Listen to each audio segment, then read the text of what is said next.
시편 23편 1절에서 6절까지 있는 말씀 봅니다. 시편 23편 1절에서 6절까지.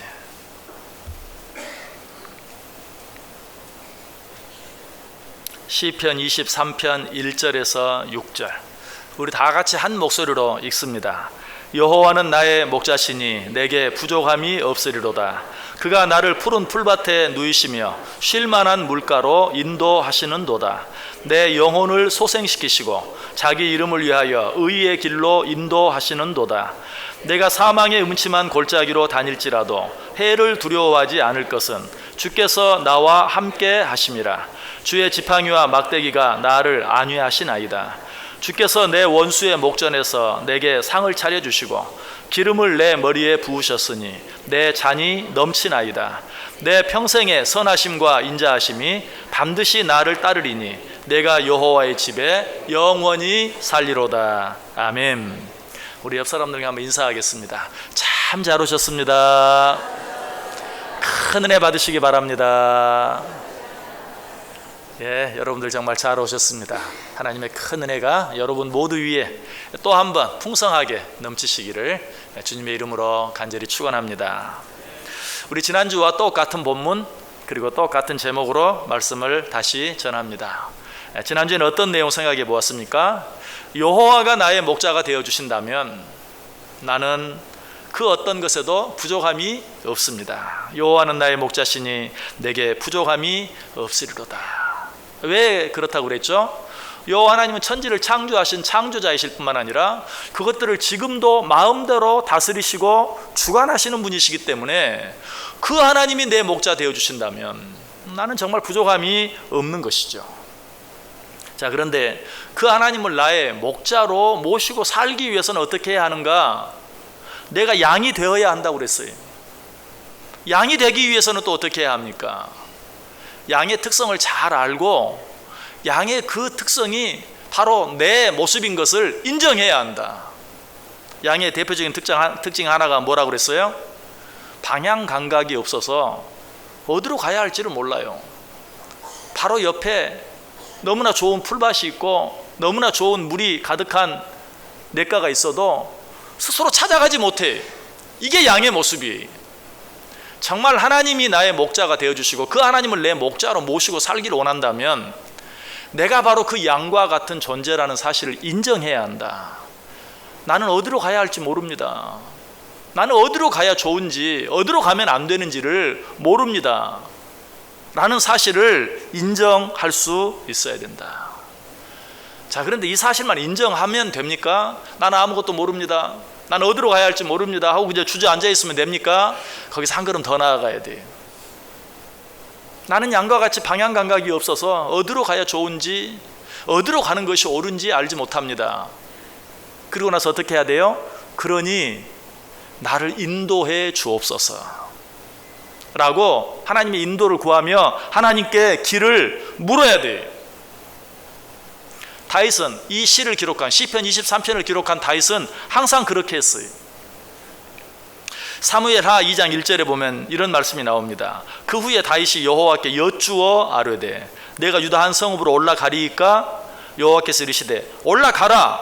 다윗이 이르되 어디로 가리이까? 지금 누가 누구에게 묻고 있어요? 다윗이 하나님께 묻고 있어요. 자, 그런데 이 말씀이 어떻게 시작하죠? 그 후에 무슨 일 후를 말할까요?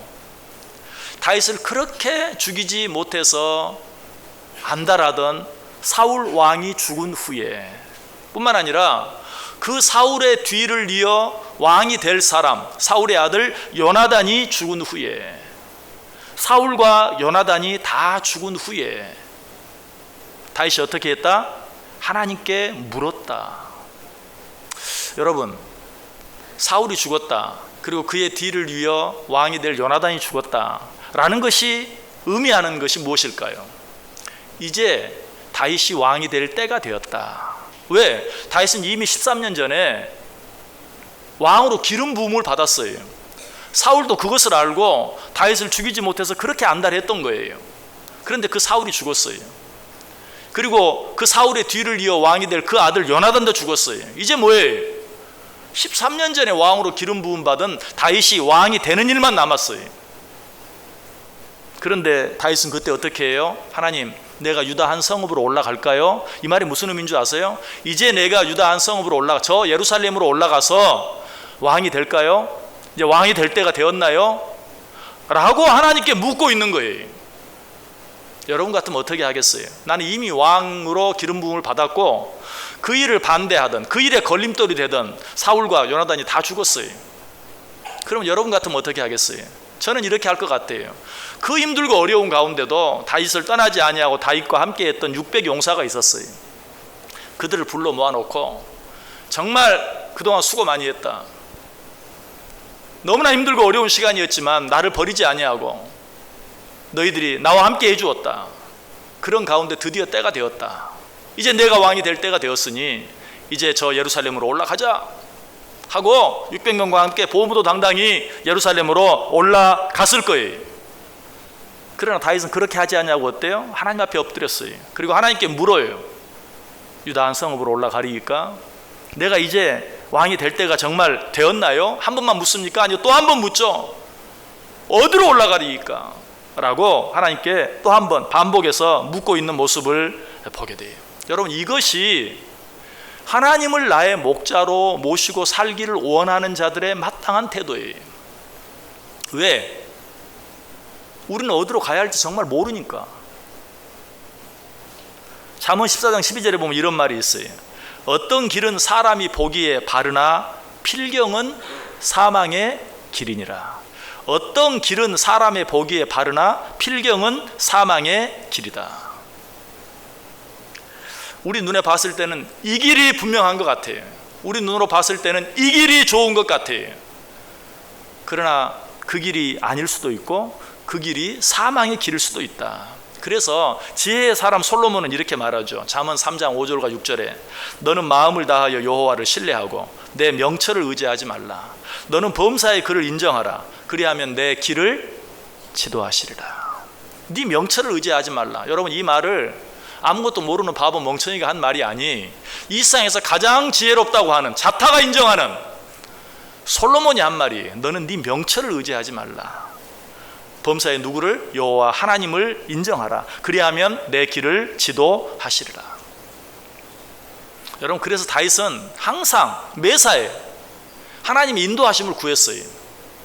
자, 시편 가운데 누가 지은 시가 가장 많습니까? 다윗이 지은 시가 가장 많아요.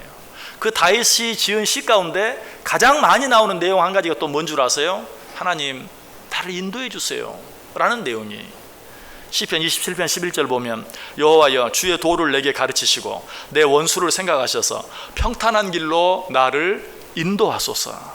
시편 28편 9절 주의 백성을 구원하시며 주의 산업에 복을 주시고 또 그들의 목자가 되시어 영원토록 그들을 인도해 주소서. 시편 61편 2절 내 마음이 약해질 때에 땅 끝에서부터 주께 부르짖으오리니 나보다 높은 바위에 나를 인도하소서. 시편 139편 24절 내가 무슨 악한 행위가 있나 보시고 나를 영원한 길로 인도하소서. 시편 143편 10절 주는 나의 하나님이시니 나를 가르쳐 주의 뜻을 행하게 하소서. 주의 영은 선하시니 나를 공평한 땅으로 인도하소서. 우리는 한 치 앞을 내다볼 수 없는 맹인들입니다. 그런데 정말 안타까운 것은 뭐예요? 그 사실을 인정하는 사람은 많지 않다는 것이. 이러한 우리들을 향해서 예수님께서 뭐라고 말씀하십니까? 예수께서 이르시되 너희가 맹인이 되었더라면 죄가 없으려니와 본다고 하니 너희 죄가 그대로 있느니라. 무슨 말입니까? 너희들이 나는 맹인입니다 라고 인도하면 내가 너희들의 목자가 되어서 너희들을 좋은 곳으로 인도해 줄 터인데, 너희가 나는 맹인이 아닙니다, 나는 볼 수 있습니다 라고 말하니 너희의 죄가, 너희의 문제가 그대로 있는 것 아니냐 라고 이야기하고 있어요. 왜 우리가 나는 맹인입니다, 나는 보지 못합니다 라고 인정하지 못합니까? 육신의 눈이 보이니까. 여러분, 그런데 여러분, 육신의 눈으로 보는 것이 아니에요. 여러분, 우리는 1초 후의 일을 모르잖아요. 여러분, 1초 후의 일을 아십니까? 1초 후의 일을 모르잖아요. 그렇기 때문에 맹인이에요. 한 치 앞을 내다보지 못해요. 우리는 이 사실을 인정할 수 있어야 된다는 것이, 너희들이 그 사실만 인정하고 나에게 내 길을 인도해 주세요 라고 말하면 내가 너희 길을 인도해 줄 것인데, 너희가 그렇게 하지 않는구나 라고 말하고 있어요. 이 사실을 인정하지 않고 그저 내 마음대로 내 생각대로 내 길을 가다가 어때요? 1초 후의 일만 알았더라면 그런 사고를 당하지 아니할 텐데, 그것을 알지 못해서 사고를 당하고 어려움을 당하고 실패를 당하고 하는 일들을 보게 돼요. 그래서 성경은 뭐라고 말해요? 맹인은 자기 혼자 그 길을 가다가 구렁텅이에 빠지게 되고 말 것이다 라고 이야기하고 있어요. 그런데 이보다 조금 더 지혜로운 자들이 있어요. 나는 정말 한 치 앞에 일어날 일을 몰라. 그러니까 나보다 좀 더 지혜가 있고 나보다 좀 더 경험이 많은 어떤 사람의 도움을 받아야지 하고 어떤 사람에게 도움을 구하는 일이 있어요. 그 사람이 그것조차도 하지 않는 사람보다 좀 더 지혜로울지는 몰라요. 그러나 기억해야 될 것은 그 사람도 1초 뒤의 일을 알지 못하는, 한 치 앞을 내다보지 못하는 똑같은 맹인이라는 사실을 알아야 돼요. 그런데 똑같이 한 치 앞을 모르는 사람이 또 다른 사람을 인도하면 어떻게 돼? 맹인이 맹인을 인도하면 어떻게 돼? 성경이 뭐라고 말합니까? 만일 맹인이 맹인을 인도하면 둘이 다 구덩이에 빠지리라. 둘 다 구덩이에 빠질 수밖에 없어요. 다윗은 이 사실을 알았어요. 그래서 그는 오직 하나님만이 우리의 진정한 목자가 되어주시고 우리를 진정으로 인도해 주시는 것을 믿고 늘 그 하나님께 나를 인도해 주소서, 나를 인도해 주소서. 나는 출입할 줄을 알지 못합니다. 어디로 가야 할지 알지 못합니다. 나는 작은 아이와 같습니다. 그러니 나를 인도해 주옵소서 라고 하나님께 기도했던 것이, 다윗이 이렇게 하나님께 기도했을 때 하나님이 다윗을 어떻게 인도해 주셨습니까? 다윗이 하나님께 그렇게 기도했을 때 하나님께서 그에게 어떻게 응답해 주셨습니까? 바로 그 가장 좋은, 가장 대표적인 응답이 바로 오늘 본문이에요. 나를 인도해 주소서라고 하나님께 기도하고 하나님께 맡기는, 하나님만을 의지하는 이 다윗에게 하나님이 뭐라고 응답하셨는가? 다시 한번 들어보세요. 여호와는 나의 목자시니 내게 부족함이 없으리로다. 그가 나를 푸른 풀밭에 누이시며 쉴 만한 물가로 인도하시는도다. 내 영혼을 소생시키시고 자기 이름을 위하여 의의 길로 인도하시는도다. 내가 사망의 음침한 골짜기로 다닐지라도 해를 두려워하지 않을 것은 주께서 나와 함께 하심이라. 주의 지팡이와 막대기가 나를 안위하시나이다. 주께서 내 원수의 목전에서 내게 상을 차려주시고 기름을 내 머리에 부으셨으니 내 잔이 넘치나이다. 내 평생의 선하심과 인자하심이 반드시 나를 따르리니 내가 여호와의 집에 영원히 살리로다. 이것이 하나님이 우리에게 주신 대답이, 하나님을 우리의 목자로 삼고 사는 자들에게 하나님이 주신 응답이, 혹시 여러분 가운데 다윗과 같이 사망의 음침한 골짜기와 같은 곳으로 다니고 있는 분 계십니까? 하나님의 인도하심을 구하세요. 그러면 하나님이 여러분의 목자가 되어주셔서 여러분을 푸른 초장으로 쉴 만한 물가로 인도해 주실 것입니다. 혹시 여러분 가운데 여러분을 둘러치려는 원수들의 온갖 괴계와 공격으로 인해서 어려운 가운데 있고 두려움 가운데 있는 분 계십니까? 하나님의 인도하심을 구하세요. 그러면 하나님께서 그 원수들을 내 앞에서 제거해 주는 것뿐만 아니라 그 원수들을 보는 앞에 산의 진미가 가득한 상을 차려주시고 그 귀한 것들을 그들을 보는 데서 먹고 마시게 해주시겠다 라고 하나님께서 약속하고 계세요. 혹시 깊은 절망 가운데, 한숨 가운데 기쁨이라고는 찾아보려고 해도 찾아볼 수 없는 그런 삶 가운데 있는 분 계십니까? 하나님의 인도하심을 구하세요. 그러면 우리의 진정한 목자 되신 하나님께서 우리를 기쁨과 즐거움이 있는 생명의 길로 인도해 주시겠다라고 말씀하세요. 시편 16편 11절에서 주께서 생명의 길을 내게 보이시리니 주의 앞에는 충만한 기쁨이 있고 주의 오른쪽에는 영원한 즐거움이 있나이다. 나 혼자 노력하고 애쓸 때는 여기를 봐도 기쁨이 없고 저기를 봐도 기쁨이 없어요. 그러나 하나님의 인도하심을 받고 살아가면 오른쪽을 봐도 기쁨이 있고 왼쪽을 봐도 즐거움이 있고 우리의 모든 삶이 기쁨과 즐거움으로 가득 차게 될 것이다 라고 말씀하고 있어요. 여러분, 이 모든 고백들은 다윗이 그냥 머리에서 그냥 입으로만 하는 말이 아니라 삶의 체험을 통해서 다윗이 친히 한 놀라운 고백들이에요. 여러분, 우리의 삶이 하나님의 손에 달려있는 줄 알고, 우리는 양과 같이 어디로 가야 할지 모르는 연약한 존재인 줄 알고 하나님 앞에 나의 부족함을 내어놓으세요. 그리고 하나님의 인도하심을 구하세요. 자, 그런데 여기까지만 하면 다 되는 것입니까? 나는 양과 같이 부족한 존재입니다. 어디로 갈지 모릅니다. 그러니 하나님, 내 목자가 되어주시고 나를 인도해 주세요. 이렇게 하면 끝난 겁니까? 진정으로 여호와 하나님께서 나의 목자 되기를 원하시는 자들은 꼭 기억해야 될 게 있어요. 그건 무엇입니까? 하나님, 나를 인도해 주세요 라고 하나님께 구했을 때 하나님이 말씀하시면, 하나님이 인도하시면, 하나님이 따라오라고 하면 그 말씀에 순종할 수 있어야 한다는 사실이에요. 우리는 어려운 일이 있으면 하나님께 묻기는 잘해요. 그리고 하나님의 인도하심을 구하기도 해요. 그러나 그 뜻이, 그 말씀이 내 마음에 들지 않으면 따라가지 않아요. 아닌 것 같은데요. 그 길은 너무 힘들 것 같은데요. 아니, 그 길을 따라가는 데는 내 손해가 너무 클 것 같은데요. 내가 너무 힘들 것 같아요. 따라가지 않고 순종하지 않는. 그러나 하나님께서 말씀하시는 것이 내 생각과 일치하는 것 같고 비슷한 것 같고 따라가기만 하면 편안할 것 같고 이익이 될 것 같고 좋을 것 같으면 알겠습니다. 그러나 조금만 힘들 것 같으면, 내 생각과 다른 것 같으면, 쌍의 방법과 너무 동떨어져 있는 것 같으면 따라가지 않고 순종하지 않아요. 여러분, 이러할 때 우리들이 기억해야 될 말씀이 있어요. 이렇게 하기를 좋아하는 우리들에게 예수님이 해주신 말씀이 있죠. 어떤 말씀입니까? 마태복음 7장 13절 14절 말씀. 좁은 문으로 들어가라.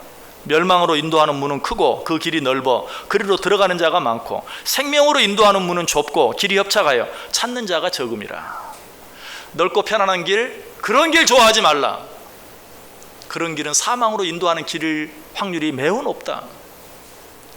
좁고 힘든 문으로 들어가라. 그 길이 너희를 생명으로 인도할 것이다 라고 말하고 있어요. 여러분, 하나님의 음성을 들을 때 우리는 거꾸로 생각해야 돼요.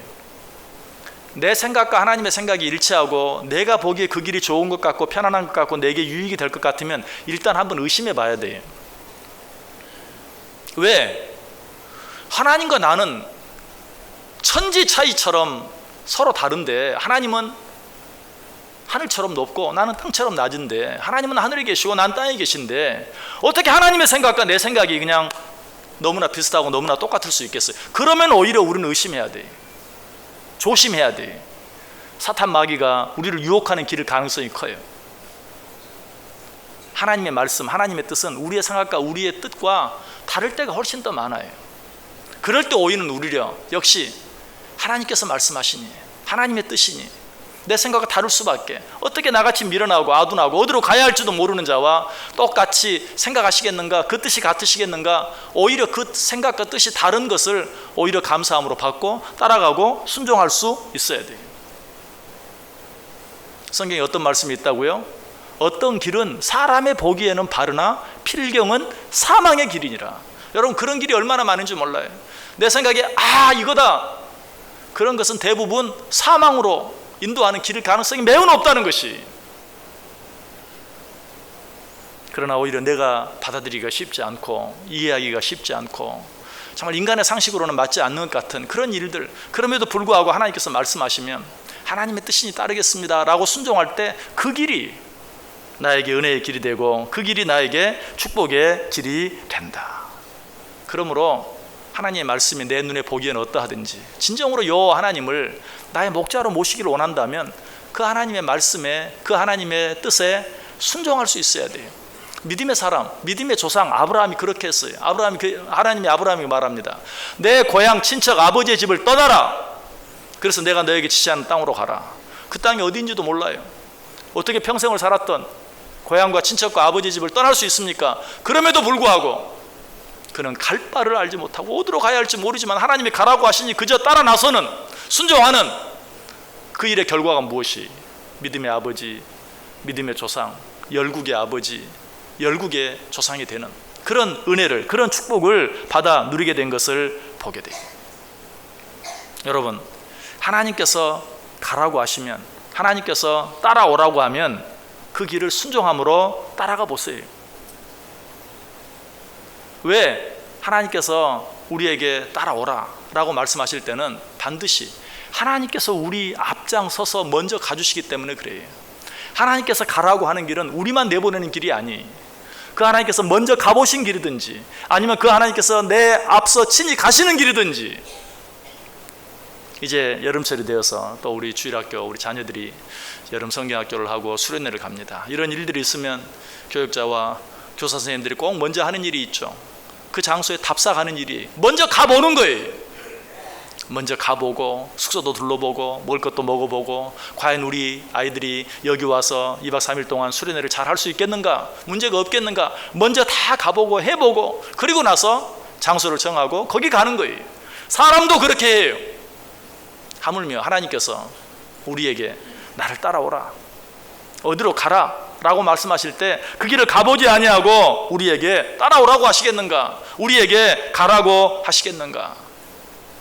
그래서 히브리서 4장 15절은 뭐라고 말합니까? 우리에게 있는 대제사장은 우리 연약함을 체휼하지 아니하는 자가 아니요 모든 일에 우리와 한결같이 시험을 받은 자로 돼 죄는 없으시니라. 우리 주님은 어떤 분이라고요? 우리가 당할 모든 일을 친히 당해보신 분, 친히 겪어보신 분, 체험하신 분, 체휼하신 분.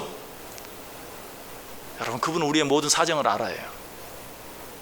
그러므로 그분이 우리에게 말씀하실 때 우리는 순종함으로 따라갈 수 있어야 돼요. 무엇보다 그 하나님께서 우리에게 어디론가 가라고 할 때는 하나님이 반드시 우리 앞장서서 가주세요. 이런 하나님의 모습은 창세기에서부터 계속해서 나타나요. 창세기 24장 7절에 보면 그가 그 사자를 너보다 앞서 보내실지라. 언제 누가 누구에게 한 말입니까? 아브라함이 자기 아들 이삭의 아내감을 구하기 위해서 자기 종을 보낼 때 한 말이에요. 아니 내가 어떻게 가서, 아니 내가 당사자도 없이 어떻게 혼자 가서 며느리감을 구해옵니까? 주인의 아들의 아내감을 구해옵니까? 염려가 됐겠죠. 걱정이 됐겠죠. 그때 아브라함이 한 말이 그가 그 사자를 너보다 앞서 보내실 것이니 염려하지 말아라. 어떤 일이 일어났습니까? 우물가에 앉았더니 내가 찾아가지도 않았는데 여인이 찾아와요. 그리고 자기 자신이 하나님께 기도한 것처럼 내가 물을 달라 하면 나에게만 물을 줄 뿐만 아니라 내 가축에게도 물을 먹이는 자, 그 자가 하나님께서 예비하신 자인 줄 알겠습니다 라고 기도했는데 그 기도가 끝나기가 무섭게 여인이 오더니 그 여인에게 물을 구했더니 자 여기 물을 마시소서, 내가 당신의 가축들에게도 물을 배부르게 먹이겠나이다. 하나님이 얼마나 그 길을 순적하게 인도해 주셨습니까? 하나님께서 이스라엘 백성들을 출애굽시키신 것도 마찬가지. 애굽에서 종살이 했다고 하지만 400년을 살았어요. 그런데 새로운 고향이라고 하지만 400년을 애굽에 살았으니 사실 그 사람 가운데 고향에 가본 사람 한 사람도 없어요. 아무도 몰라요. 그런데 거기서 나오라고 했을 때 얼마나 황당했겠어요. 그러나 그 하나님의 명령에 따라 나왔을 때 하나님이 어떻게 해주셨습니까? 제일 먼저 홍해가 가로막혔을 때 홍해를 갈라서 바다가 육지처럼 되는 일을 경험하게 하셔서 그 바다를 건너게 하십니다. 먹을 것이 없어서 굶어 죽게 되었을 때는 만나와 메추라기로 먹이십니다.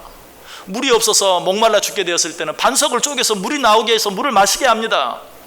너무 뜨거워서 죽게 되었을 때는 구름 기둥으로 그들을 인도해 주십니다.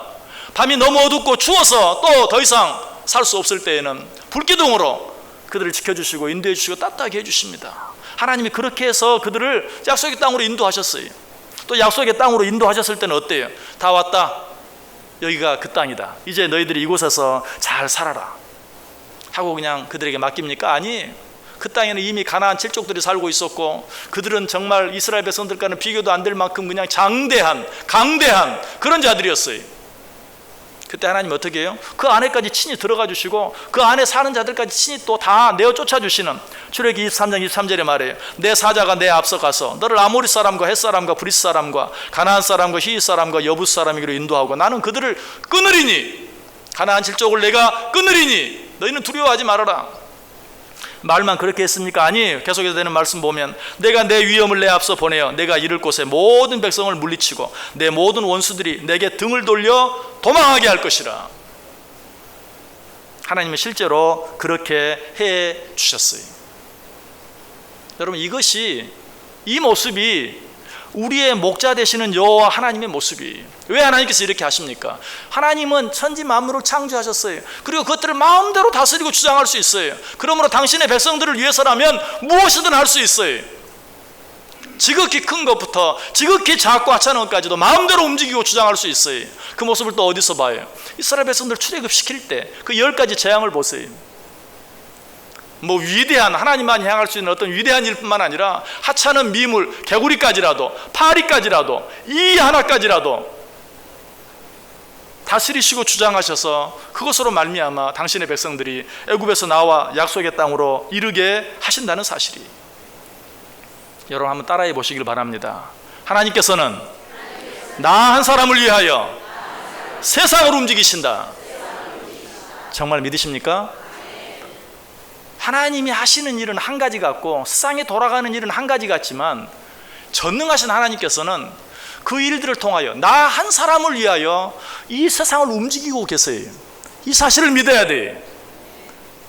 이 하나님을 나의 목자로 모셔야 돼. 그리고 그 하나님의 말씀에 순종해야 돼. 그렇게 하기만 하면 그 하나님께서 어떻게? 나를 푸른 초장으로, 쉴만한 물가로, 내가 비록 사망의 음침한 골짜기로 다닌다 할지라도 하나님께서 나를 가장 좋은 곳으로 인도해 주시고, 뿐만 아니라 나를 둘러치고 나를 공격하려고 하는 그런 여러 악한 원수들에게까지도 지켜주시고 보호해 주실 뿐만 아니라 그 앞에 큰 상을 차려주시고 나라의 그 앞에서 그들이 보는 데서 먹고 마시게 해주시겠다. 이것이 하나님께서 우리에게 주신 약속이.